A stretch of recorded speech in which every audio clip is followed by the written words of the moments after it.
Welcome. In this video I will show you how to adjust battery saving settings on Mission 1 camera.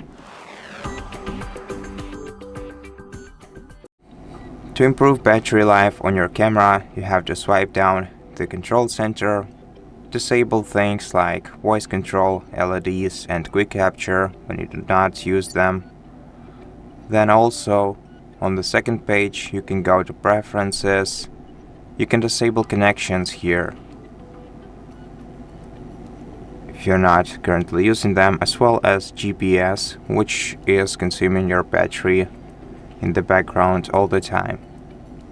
Also, scroll down to displays and adjust your brightness to the level you feel comfortable with. Generally speaking, while I'm indoors, I'm quite comfortable with 23%, and it consumes much less battery than the default 50% level. Also set your screensaver to 1 minute.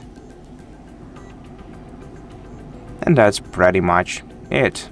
This should ensure your battery will last much longer than usual. Thank you for watching this video. If it helped you, please consider subscribing to our channel, leave us a like and a comment below, and I'll see you in the next one.